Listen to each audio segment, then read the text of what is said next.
Hi, Noam. Yeah. Hi, welcome to Radio Free Los Angeles. With you. Thanks so much for being on the show. I want to let you know that you're probably the Noam Chomsky books are the ones most prominently featured on the Rage tour bus, so it's a privilege. So I've heard. I hear that. Election year. I thought we'd talk a little bit about democracy. One of the unquestionable ideas that were force-fed from our first days in school is that we do live in a democracy. In your opinion, in what sense is our society democratic? Well, I should say that if that's true, an awful lot of people don't believe it. There's a regular poll for years has been regularly asking people who they think the government works for, and it's usually been running about 50%, saying the few and the special interests, not the people. Last year went up to 82%. Wow. So that's at least what the public thinks about it. Wow. As to whether it's I don't think there's a simple answer. Has lots of different dimensions. Basically, the question is to what extent do people have a meaningful way of articulating their own ideas and putting them forward in the political arena and controlling decisions. That's the general question. Now, if you look at the United States, well, in some respects that's true, but in many respects it just isn't true at all. So, for example, in the political arena, first of all, there's one huge segment of social and economic life which is simply excluded from public control in law and in principle, and it's the most important part. It has to do with what's produced and how it's distributed and so on and so forth. That's all in the hands of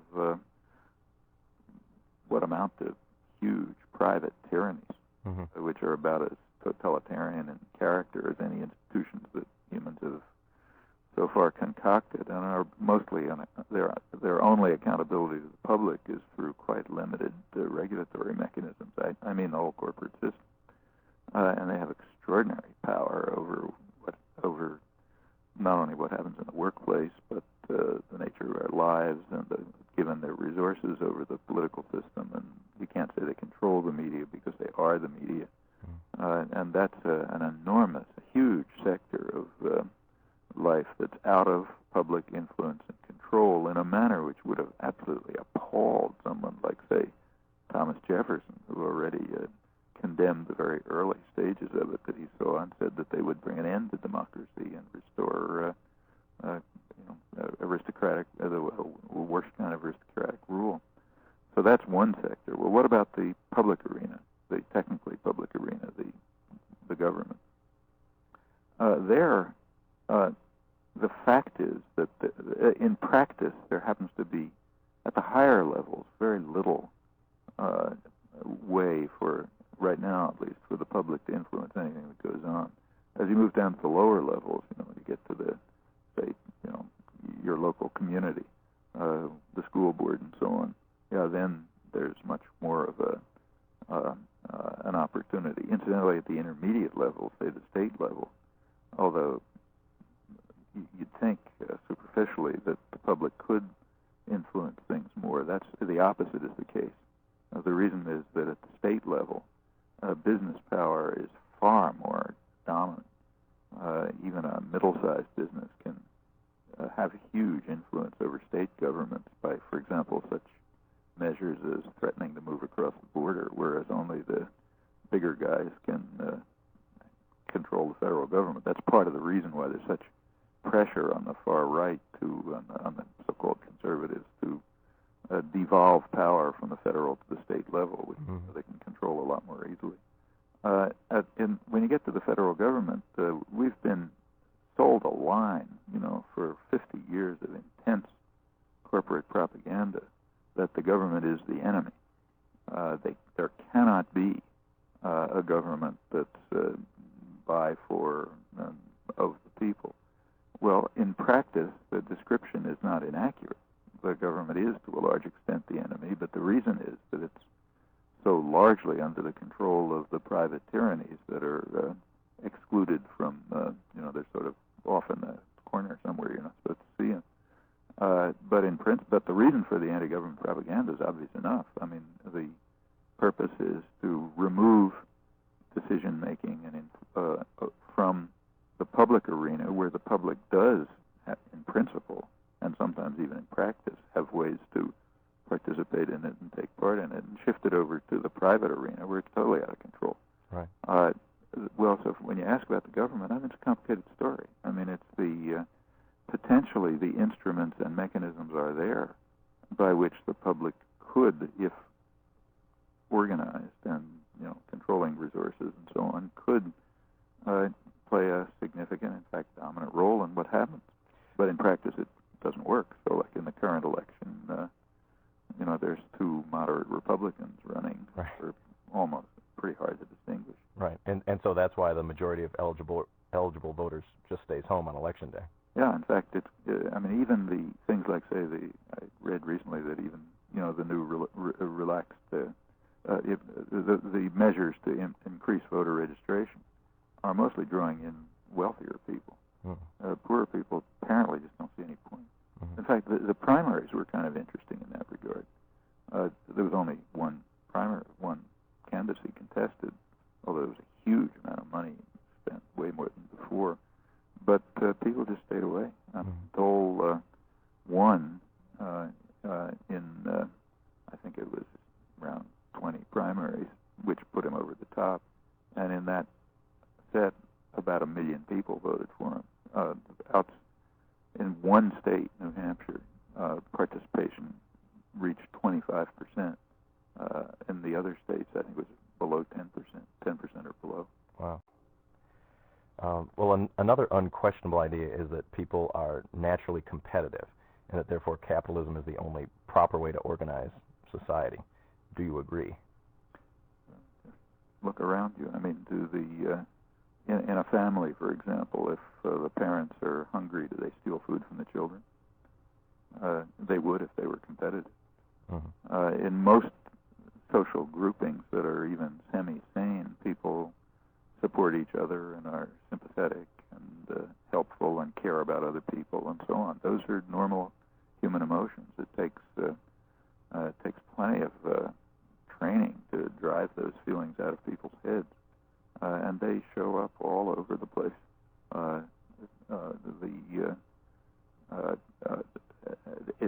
It's true that there has been an effort. It's true that you could say that humans are competitive, but humans are anything you like. I mean, humans are mass murderers. Humans are courageous and honorable and magnificent in many of the things they do. They've got the whole spectrum is there. Mm-hmm. Particular institutions and modes of education and so on bring out one or another characteristic of people. And there's been a tremendous effort, it's been going on for a couple hundred years now, mm-hmm. to try to emphasize particular traits, namely the sort of look out for number one trait.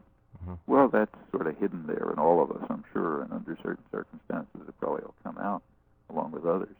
But the whole, that's the tendency in human character that is enormously supported and amplified by institutional structures, by the propaganda system, by education, by the entertainment industry, by everything. So sure, yeah, people are naturally competitive, and they're naturally cooperative and eager to give up what they have for the benefit of others. Right. The way that we make a living by receiving wages in order for work, we rent ourselves in order to survive. It used to be known as wage slavery, mm-hmm. Where people line up to beg to enrich this boss or that boss. Why do people accept this and submit to it? That hasn't been easy. It's kind of interesting to read the working class press in the 19th century, mid-19th century, which was very substantial in size, I should say. It was kind of like on the scale of the commercial press in those days, and it was organized by ordinary people. I mean, artisans, what they called factory girls, young women off the farms who were working in the textile industry around where I live, and so on. And their themes, the definite themes that run through it, and one of them is strong opposition to wage slavery, which they didn't regard as very different from chattel slavery. In fact, like after the Civil War, there were bitter complaints about the fact, look, we fought to end slavery, and now we're being driven into another form of slavery. The idea that people should have to, it was just taken for granted that, in their words, those who work in the mills ought to own them. If we have to labor at the command of others, we've lost our freedom, the freedoms that we fought for in the American Revolution and that they thought they were fighting for in the Civil War. We've lost them. And in fact, they also bitterly opposed, to get back to your earlier comment, what they called the new spirit of the age back in 1850. We gain wealth for getting all but self. Back then, that was the new spirit of the age, which they considered an utterly degrading doctrine that no honorable person would accept. I should add that this was also a very standard theme of the real classical liberal works that we're supposed to revere, like Adam Smith, the others. Yeah, they were the idea that people should subordinate themselves to the command of others was regarded as highly offensive, and it has taken a long, long time to drive that out of people's heads right. Into this century. It was quite broadly felt and articulated, for example, by America's leading social philosopher, John Dewey, who comes right out of the mainstream, that unless the working people control their own institutions, they are simply, they're tools, they're not people. Right. I don't think there's that understanding is.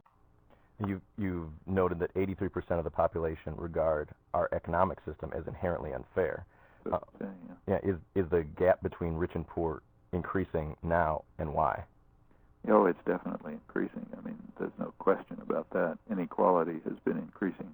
It declined a bit from around from the Second World War up until the early 70s. Since then, it has been increasing. It's now back to the level of before the Great Depression. There has been it hasn't been a period of much growth in since around the last 20 years, but there's been some, and it's very highly concentrated in the wealthier sectors. Profits, incidentally, are going through the roof. I mean, the business press can't even find adjectives anymore to express how marvelous things are. They've run out of stupendous and dazzling and are looking for some different. But for the general population, things are at best stagnant, and for most people, actually declining. Wow. And that has led to around 1980, the United States was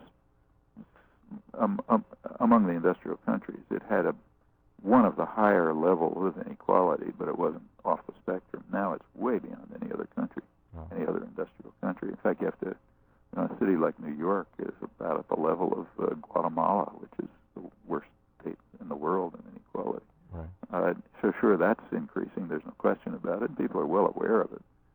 They're aware that they're working longer and with much less security and for lower wages and with rather dim prospects.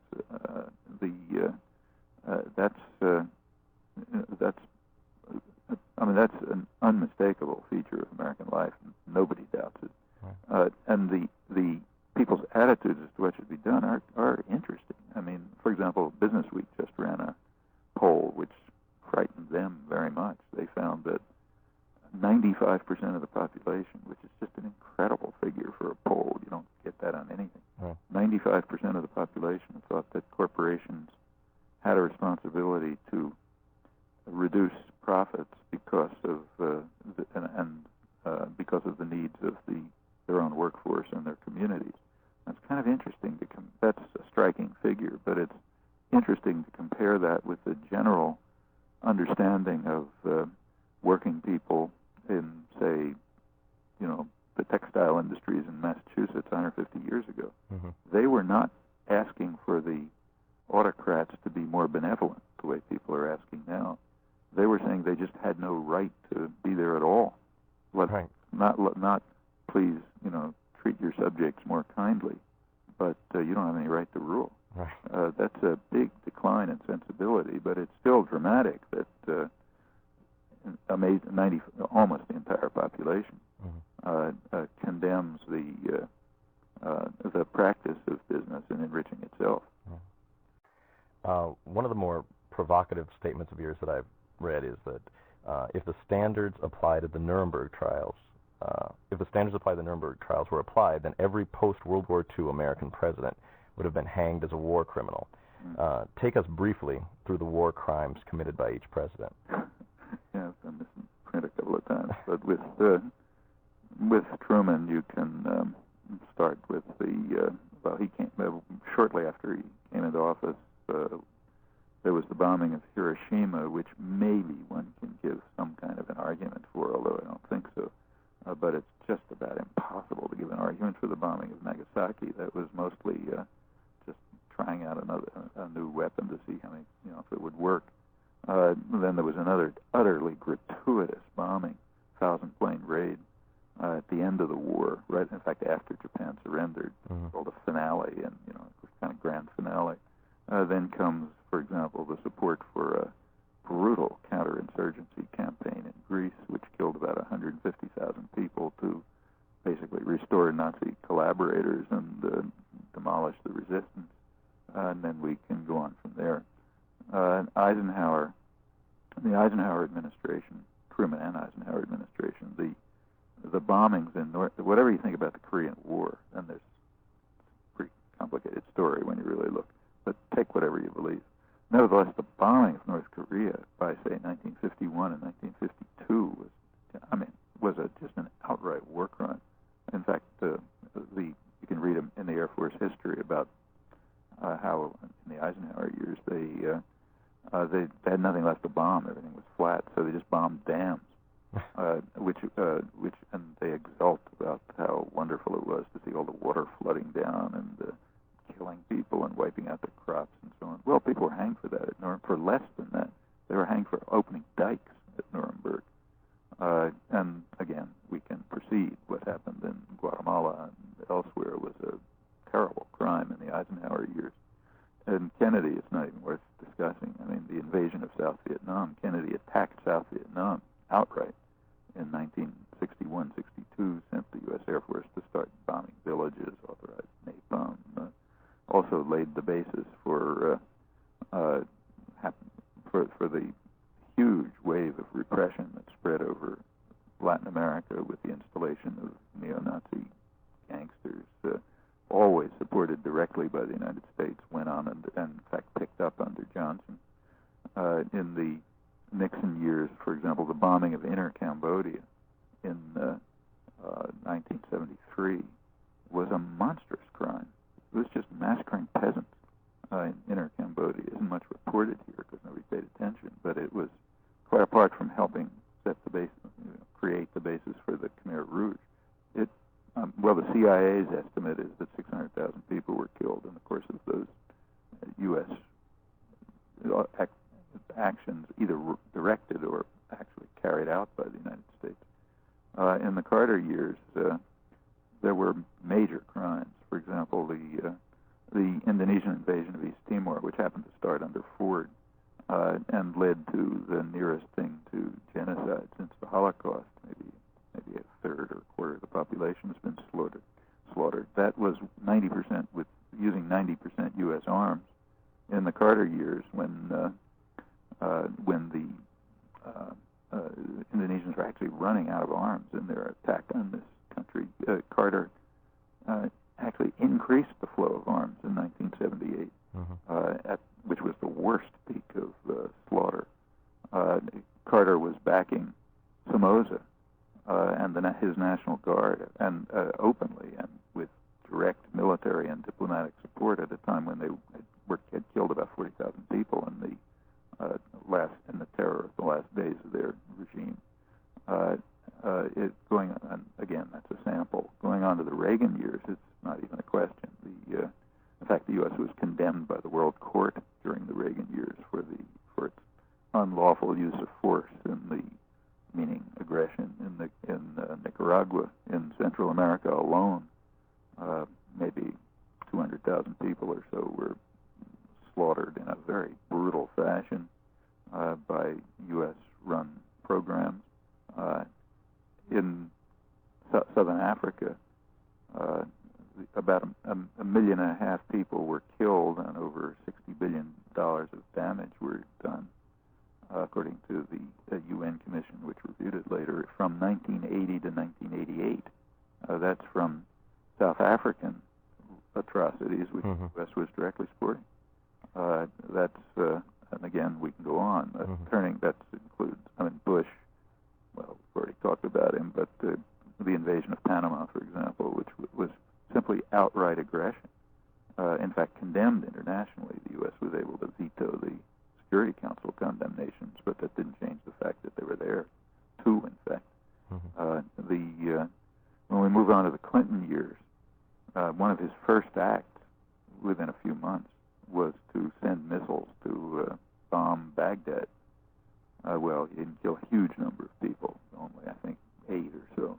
But attacking, and it was absolutely no pretext. It wasn't even a pretext. It was to show what a tough guy he is. In fact, the pretext was so ludicrous, it's embarrassing to repeat it. The pretext was that this was self-defense against armed attack. Because 2 months earlier, there had been a failed attempt by someone who might or might not have been Iraqi, nobody knew at the time, to kill, Bush or something like that. It's just not even ridiculous. About half of military aid to Latin America under Clinton military aid and training was going to Colombia, which has absolutely the worst human rights record in the hemisphere, killing thousands of people in a horrifying fashion. These are all crimes. I don't think it's hard to set up a bill of indictment if somebody wants to. You've also written that our education system is a system of indoctrination designed to induce obedience and passivity. Explain how this works. I think we all know that from our own experience. Starting with kindergarten and first grade, the main requirement is that you do what you're told. And if you, for example, object, if you think that, if people don't, if they use their independence, if they question what they're told to do, if they try to think for themselves and suggest, they want that something else ought to be done, they usually get into trouble pretty quickly. It's not uniform, but try it out on your history teacher in high school thing. I think that's a dumb assignment. I'd rather do something else. There isn't much. It's a rare teacher who'll give an opportunity even to discuss that option. There is and that goes right on through college and career and so on. There's a kind of a filtering for obedience and subordination, and various penalties for independence. Now, it's not that people ought to be. You should have chaos and people do anything they feel like. You shouldn't pay any attention to the circumstances in which your fellow students and your teacher have to exist. Of course, you should, but that's quite different from imposed obedience. The kind of mechanical character of a good deal of education, which is not only unnecessary but even harmful, also contributes to that. In fact, it's kind of striking when you go on to, take where I teach at MIT, which is a science university. There, it happens to be quite different. And the reason is because you can't do science that way. You have to encourage students to challenge. They're expected to be independent. They're expected to say, look, I don't think that's right. We should do it a different way, and so on. Otherwise, there won't be any science. Right. But that's unusual. Right. Having a poor self-image seems to be far more common in today's society. is that a misconception? And if not, why is modern society breeding insecurities? Well, the society is definitely breeding insecurity, but that's perfectly objective. It doesn't have anything to do with self-image. Mm-hmm. So, for example, just take something like the rise of temporary workers, what's called increasing the flexibility of the labor market. Well, that breeds insecurity. As workers lose the rights that they won after a long struggle, including one of those rights that they're losing is the right to go to sleep at night and know you're going to have a job tomorrow. Right. Well, that definitely breeds insecurity for a perfectly objective reason. Right. Nothing about self-image. Some of the fastest growing American corporations are the ones that, as they put it in the business press, sell workers. So Manpower Incorporated is just booming. And the reason for the turn to temporary workers is perfectly straightforward. They can be treated just as goods, as material goods. You want to throw them out, you throw them out. Pay them benefits, you don't pay them benefits. Well, yeah, that increase quite natural. Or outsourcing has the same character. One of the major reasons for outsourcing by big corporations is that they don't have contractual arrangements with the labor force in the places that say make door handles or whatever it may be. They're just tools of production brought in when they're needed, thrown out when you don't want them. Well, that's the decline of stagnation or decline of real wages and the increase of working hours has exactly the same effect. Right. There are many things happening in the whole society that breed insecurity for perfectly clear, objective reasons. Self-image. Explain the two concepts of manufacturing consent and necessary illusions. Actually, both of those are terms that my colleague Ed Herman and I borrowed from. We didn't invent them. So manufacturing consent comes from Walter Lippmann, the highly respected the dean of American journalism and one of the most highly respected public intellectuals of the 20th century. The other necessary illusions, that comes from Reinhold Niebuhr, who was the sort of guru of the Kennedy intellectuals, and George Kennan and others. Right. Again, highly respected. And both of them held that, said, in fact, that manufacturing consent, in Lippmann's case, and imposing necessary illusions is a central feature of a democratic society. You just, the responsible men, as they call them, the small elite that has the talent and the ability, the major talent being to know how to serve people with real power. They didn't say that. But those who have that, who enter their category of skilled, responsible intellectuals, they have the duty of making sure that the stupid and ignorant masses stay out of their way. They are ignorant and meddlesome outsiders, as Walter Lippmann put it. They don't have the intelligence or ability to care for their own, to run their own affairs, and we're only doing them a favor if we control them. And since we can't do it by force, we'll have to do it by imposing beliefs. Right. This is very widely held doctrine. Incidentally, these are not reactionary people. They're sort of on the center to left. And I should add that Marxism-Leninism has exactly the same view. The vanguard party of Lenin is very much acts on the same. The doctrine is very much the same. The people are just too stupid to be able to run their affairs, and we're smart enough, so we'll run it for them. Right. And they better do what we say, or else. How does the mass media play into this? Well, the mass media are simply part of the corporate system, and their goal is roughly that of what you read in the manuals of the public relations industry, which is very frank about it. We have a very class-conscious business community. leaders of the public relations industry, which is the aspect of big business that is concerned with manufacturing consent, they talk quite openly about the need to control the public mind, to fight the everlasting battle for the minds of men who have to be indoctrinated with a capitalist story. The leading manual of the public relations industry, written back in the 1920s, book incidentally by a good Roosevelt Kennedy liberal, highly respected in Cambridge where he lived.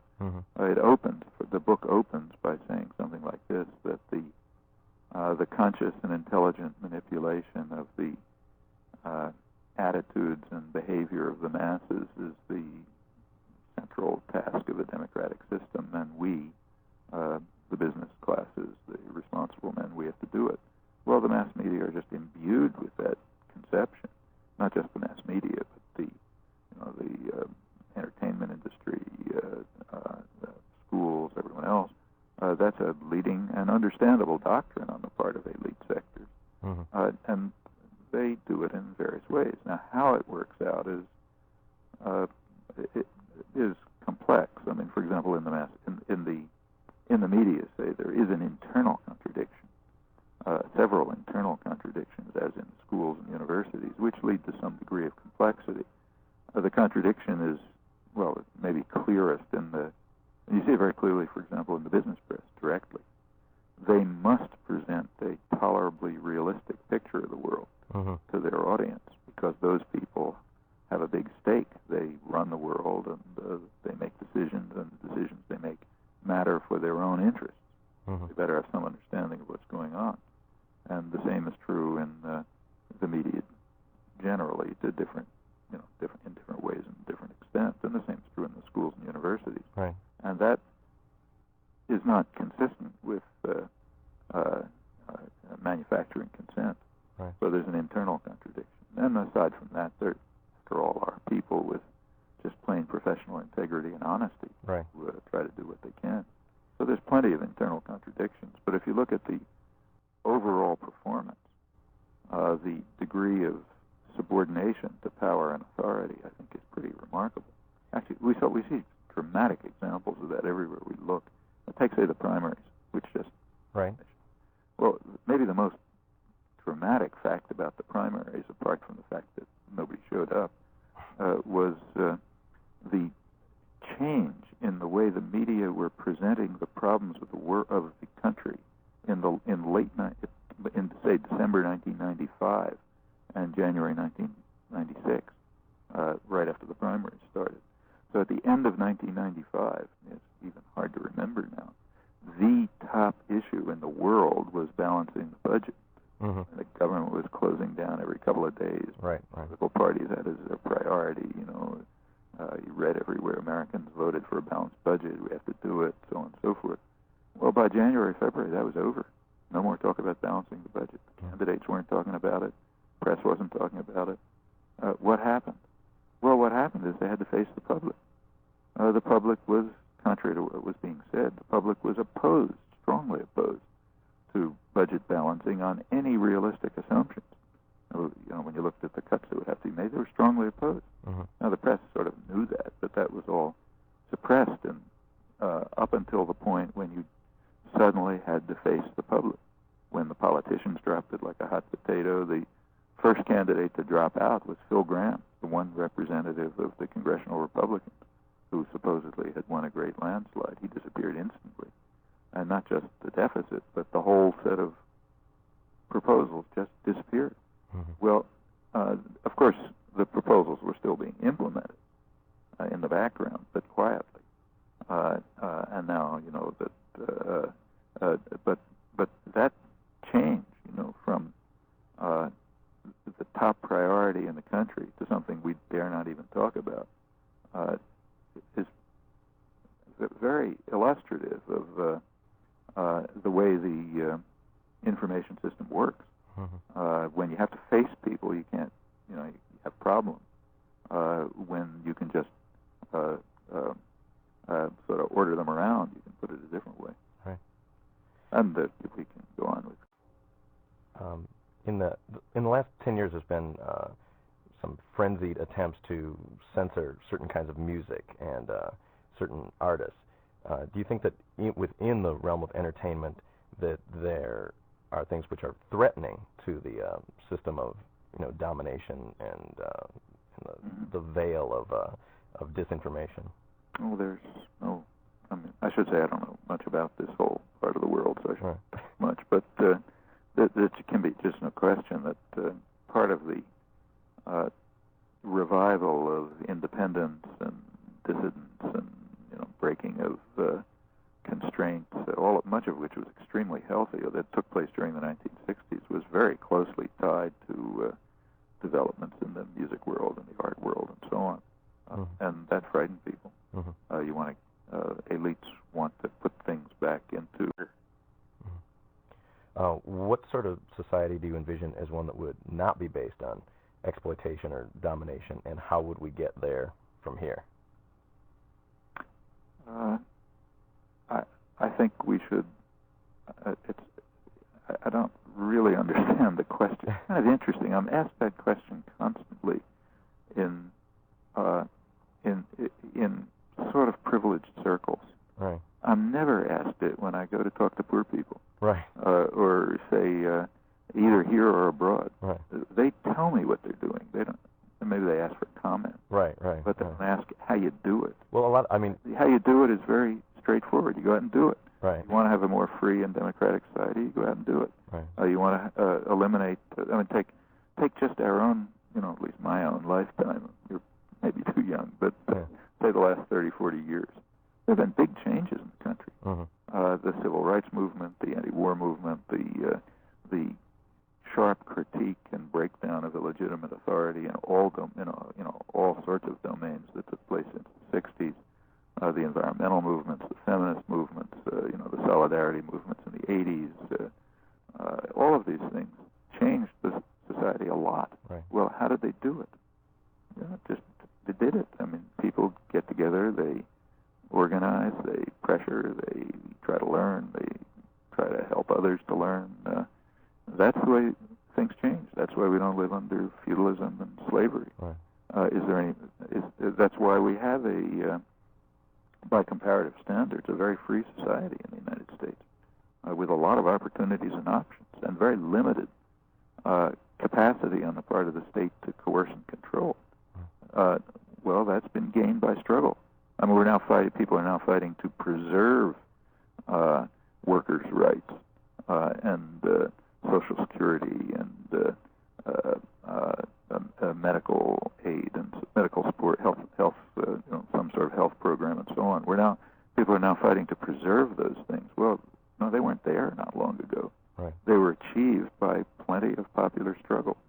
And there's no limit to this. There's no reason why corporate tyranny, which is a fairly recent development, its institutional form is from the early part of this century.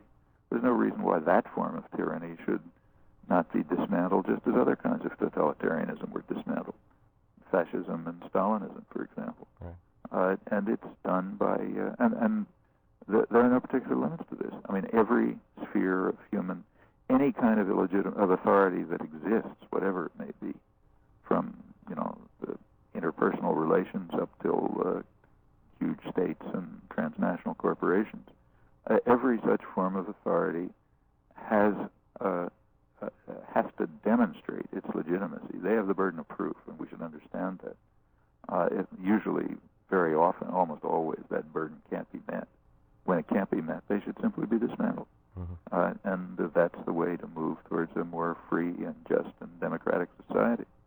I don't think there's any sphere of life where these questions don't arise. Right. There's different answers in different places, and it depends on the circumstances, but the mechanisms are always the same.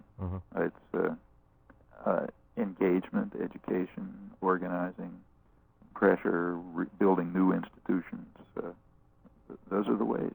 They're, in a country like ours, they're much more available than in a place like, say, Haiti or Colombia, or we might get murdered for it. It won't happen here. Right. I'll ask you just a quick question. I'll let you get on to your summer vacation. Back to work. just it seems, in some of the things that I've read that the institutions of the IMF and the World Bank are kind of the man behind the curtain. What are they, and should we be worried about them? No, we should be worried about them, but they're not so much the man behind the curtain as the agency that's carrying out certain actions. Mm-hmm. These international financial institutions, which were set up at the end of the Second World War, have changed their purposes and functions over the years. But in effect, they're the sort of they're the agent. They're essentially the agency of the major transnationals and the great powers. Mm-hmm. So the what's called G7, the 7 big states, and the big transnational corporations, which are on the scale of states, and the financial institutions and so on, they are trying to organize a certain kind of world. And the agency for carrying out those plans to a significant extent, totally, is the World Bank and the IMF. Mm-hmm. And sure, we should be worried about the kind of world that they're trying to create, and hence about the institutions by which they're doing it. And also about something very crucial about the nature of all of these institutions. They are basically unaccountable. Right. In order to know what the IMF is doing, even, you have to dedicate an awful lot of energy and effort they have to put into it. You have to be a specialist, and for most people, that's hopeless. You cannot know it. You can barely know of their existence, let alone what they're doing, right, even when it's public, which it often isn't. And they're making decisions which have an enormous impact on people. right. Well, that itself is illegitimate. So any unaccountable exercise of power is in itself illegitimate. And if you look further at what they are doing, I think there's good reason to be concerned about it, but they're not acting on their own. They express what in fact is called in the literature the Washington Consensus. And it's the Washington Consensus because it's forged in Washington, which is not only the home of the World Bank and the IMF for the most part, but also of the world's most powerful state, and the representatives of the major sectors of corporate power, which either congregate there or send their representatives there. It's Mm-hmm. called the Washington Consensus for no reason. And finally, are you a fan of any particular kind of music, and can we play a request for you? If I told you what my tastes were, they would shock you. Oh no, you go right ahead. Type. You go ahead and shock me. Almost nothing. I'm very much restricted to things in my childhood or before. Yeah. Far before. I don't know. Our CD catalog's pretty large. Try me. I wouldn't even know what to say. Beethoven's late quartets. Okay, that's good. Anything in any pop music or rap music or anything like that at all that rings a bell? I am so ignorant. Right. It isn't even worth asking me. Okay. I sort of knew something when my kids were around. Right. But that's a lot of years ago. Well, Noam, thank you so much for being on the show, and have a great summer. Yeah, thanks. Okay, bye. Bye.